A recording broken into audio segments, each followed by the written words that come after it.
नमस्कार. मी प्रिया.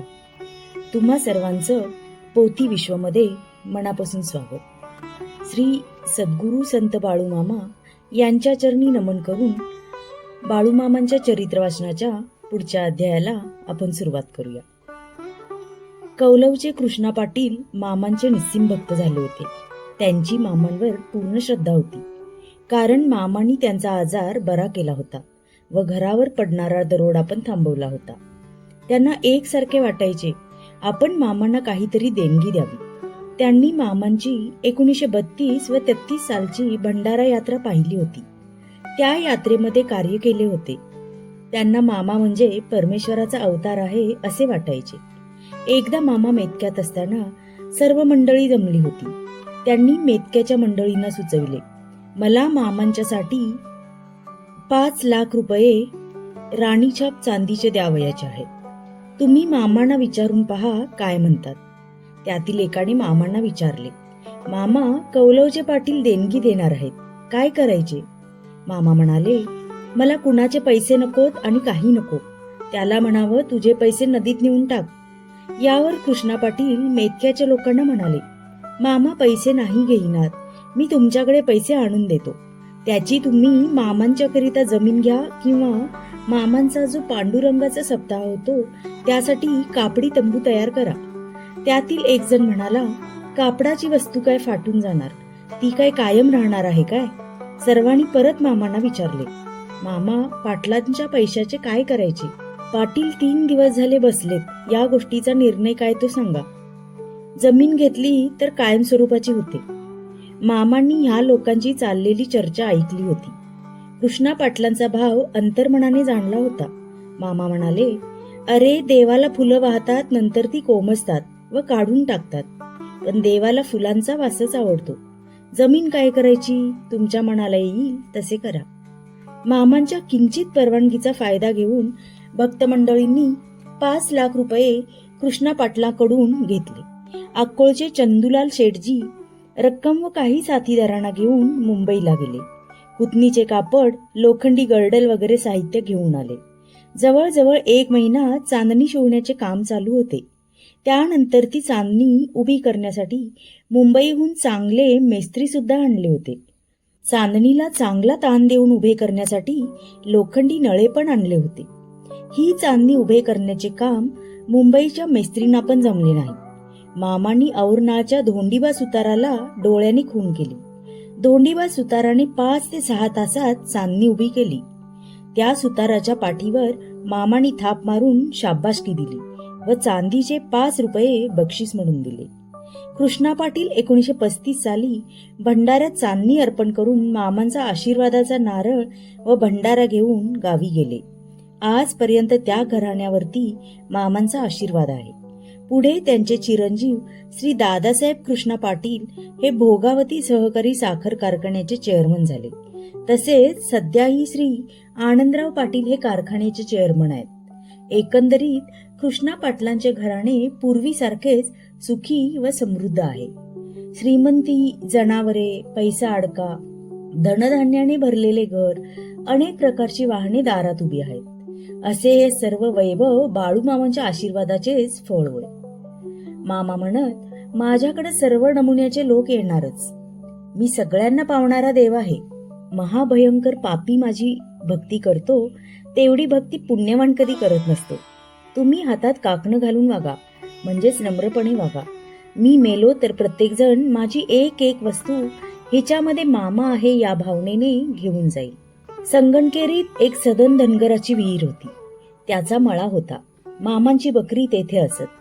त्या धनगराची व मामांची चांगली दोस्ती होती. त्यांच्या बऱ्याच गप्पा गोष्टी होत असत. मामा त्याला म्हणत, अरे म्हाताऱ्या, मी मेल्यावर माझे नातलग काही भक्त येऊन माझी संपत्ती आपली म्हणतील, घेऊन जाण्याचा प्रयत्न करतील, पण ही संन्यासाची संपत्ती आहे, संन्यासालाच पावणार. माझ्या तंबूसमोरील एखादं बिडीचं थोटूक जर कोणी प्रपंचोपयोगी समजून घरी नेईल तर त्याच्या घराला मी कायमचे कुलूप लावीन. तसेच मामा वारंवार म्हणत, माझ्याकडे येणाऱ्या माणसाने एकदा नव्हे तर 4 वेळा पोटभर खावे, प्रामाणिकपणाने होईल तेवढे काम करावे, परत जाताना चिमूटभर भंडारा मागून घेऊन जावे. भंडारा सुद्धा आपल्या हाताने आपण उचलून न्यावयाचा नाही. मामा म्हणत, माझा रुपया चोरणाऱ्याचे 100 रुपये मी काढून घेईन. माझे मुठभर चोरणाऱ्याचे खंडीभर धान्य मी घूस होऊन खाईन. मामांच्या वरील प्रकारच्या आज्ञांचा अनेक माणसांना अनुभव आलेला आहे. उदाहरणादाखल पुढील 2 घटना चिंतनीय आहेत. नवरात्रात तळलेल्या करंजा वगैरे जिन्नसांचे तोरण देवासमोर बांधण्याची पद्धत ग्रामीण भागात आहे. त्याला कर बांधणे म्हणतात. मामांच्या तंबूसमोर कर बांधलेली असे. दसऱ्या दिवशी शिलंगणानंतर माणसे मामांना सोने देण्यास येत. त्यावेळी मामा त्या करंजांचा प्रसाद वाटत. एकदा मेतके गावी शिलंगणाचा दिवस होता. एका माणसाने इतर कोणी नसलेले पाहून करीतील करंजा खाल्ल्या होत्या. गंगाराम पाटील, जयराम पाटील, सत्यापा शिंगाडी, गणपतराव पोवार, लक्ष्मण मोरे वगैरे मंडळी सायंकाळी जमली होती. इतरही माणसे होती. अकस्मात मामा म्हणाले, तुम्हाला चोर दाखवतो या. माणसे मामाभोवती जमली. मामानी त्या चोरट्या माणसाला बोलावून घेतले. तोच त्याला सर्वांसमोर उलटी झाली.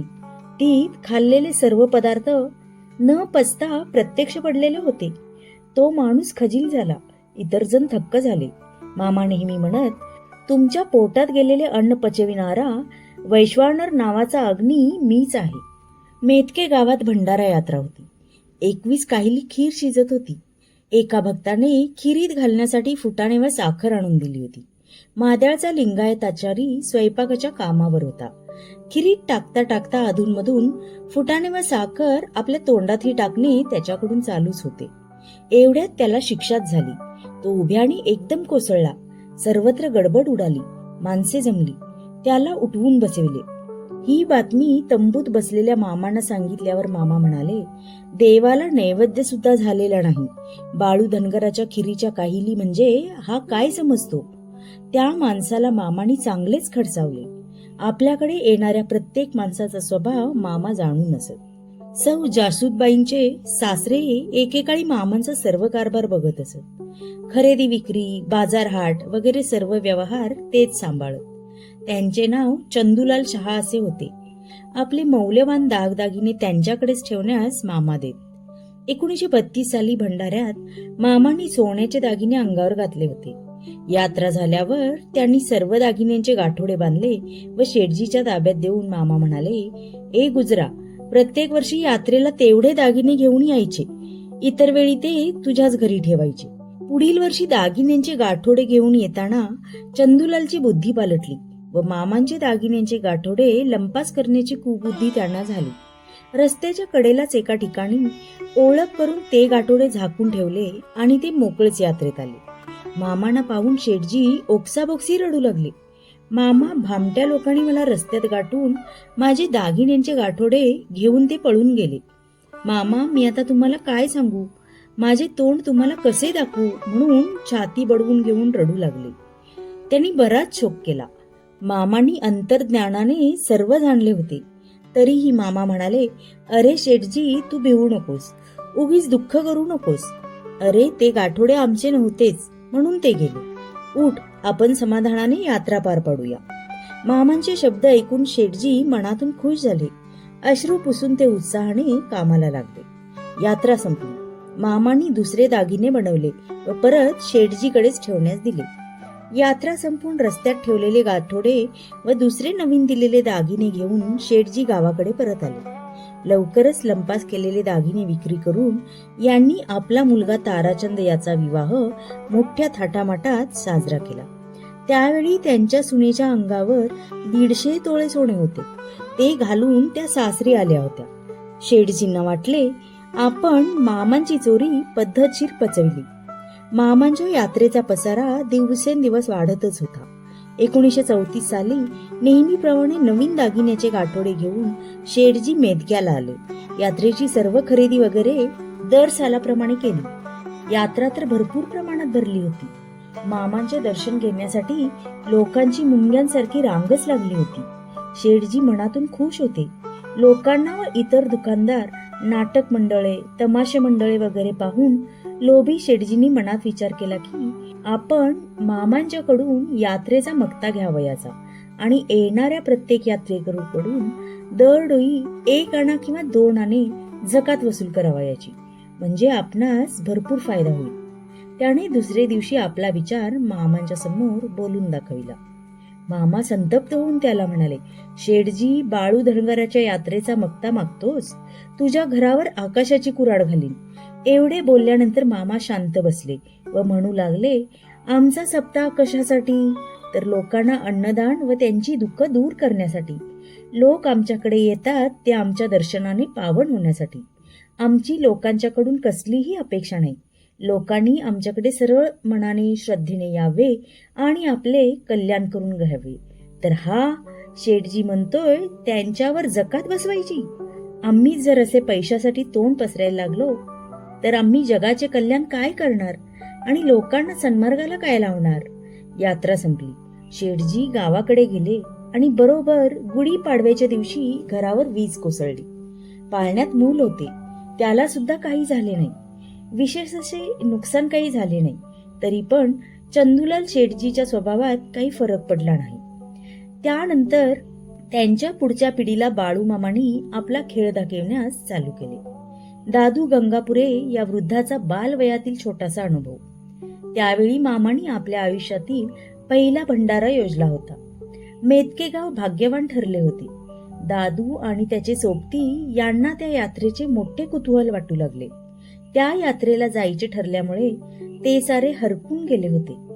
त्या बालवयातही शेंगा खरेदी आणि विक्री करून दादूने 12 आणे म्हणजे ₹1 मोठ्या खटापटीने बचत करून सांभाळला होता. भंडाऱ्याला जायच्या आदल्या दिवशी कोणी 4 आणे, कोणी 10 आणे अशी रक्कम जमविली होती. मुले फाल्गुनच्या वद्य पक्षाच्या भर उन्हात उत्साहाने बिद्रीहून मेतक्याला म्हणजे सुमारे 18-20 किलोमीटर अंतरावर उड्या मारत मजेत चालली. खेड्यातील मुले तशी काटक व बलवान असतात. दादूने आपली रक्कम एका फडक्यात बांधून खिशात ठेवली होती. भंडारा म्हणजे काय हे मुलांना ठाऊक नसल्याने ते पोहोचल्यावर त्यांना काय पाहावे आणि काय पाहू हेच कळेना. ती आनंदाने बेहोश झाली. सारे शिवार हजारो माणसांनी फुलले होते. हर तऱ्हेच्या वस्तूंची असंख्य दुकाने जिकडे तिकडे मांडलेली होती. चहा फराळाची दुकाने अनेक होती. त्यामधील काचेच्या कपाटातील नानाविध पदार्थ या मुलांनी कधी स्वप्नातही बघितले नव्हते. सर्वत्र उत्तम चहाचा, खमंग भजीचा वास दरवळत होता. उदबत्त्यांचा सुगंध सर्वत्र जाणवत होता. करमणुकीचे राजस, तामस व सात्विक प्रकारांचे म्हणजे तमाशे, नाटके, पाळणे व भजन यांचे प्रकार आढळत होते. सोबतची इतर मुले आणि दादू यांना ते सगळे फिरून पाहताना 1-2 तास काळ कसा गेला ते कळले नाही. पण भूक जाणवू लागल्यावर मुलांचे हात आपल्या खिशाकडे वळले.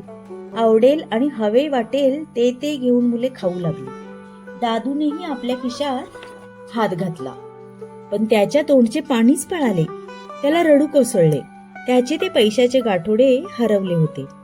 काहीसा स्वाभिमानी आणि विचारी असल्यामुळे त्याने मन आवरले आणि सोबत खुशीने कणभर जे देत तेच खाऊन वेळ मारून नेली. पोटात भूक आणि मनात पुंजी हरवल्याचे दुःख. तो कसाबसा वेळ काढत राहिला.